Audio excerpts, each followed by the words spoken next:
that time when I was child, even to move from a city to another city, you need a permission from the government or from the party at the time. And now traveling abroad, I can find some countries which are similar to Albania.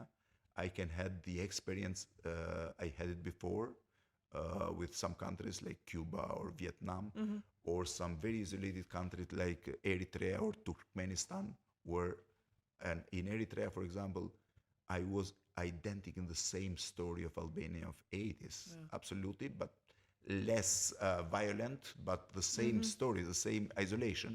And I want to publish a book starting from my first travel to Rome, which I had a very nice story with Mother Teresa, till my last travels abroad. I don't know who will be the last one, but one of the latest, it was Syria, the visit in Damascus after the fall of the Assad regime, which was a very, very interesting story, because always I had some the ideas about the Syria, the culture, the past, and also about the Arnauts, the Albanians of Syria.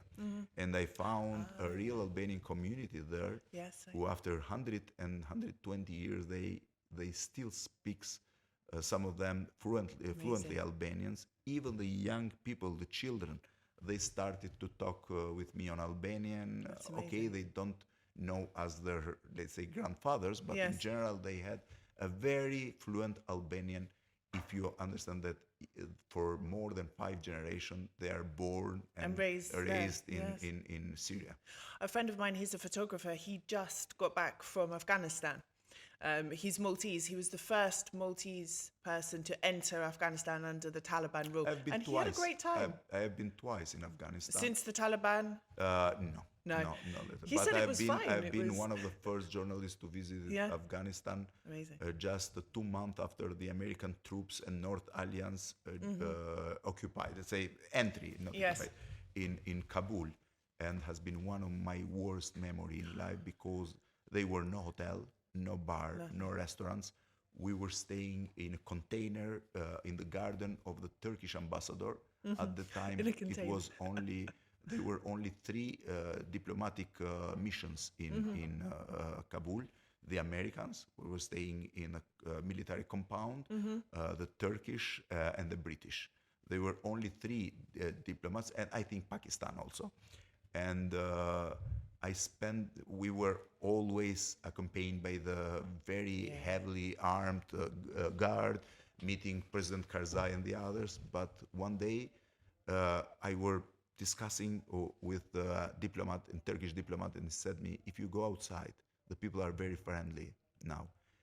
And we managed to escape a little bit from the army with a friend of mine, Andy Bushati, which is a journalist now, and we walked whole day on the streets of Kabul, and it was amazing. And we heard some very bad and very, very, let's say, difficult stories about their past under the Taliban from 96 to 2002. We were in the beginning of 2002. And then we were found by the army, and they were very angry with us. Armed escort the rest of the way.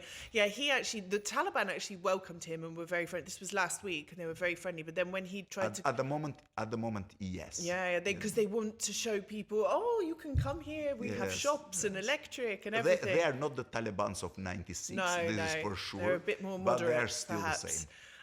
But then when he got to the border with Pakistan, they were like, you were there alone? Are you crazy? And he had armed escort with sirens 24 hours back through the rest of the country.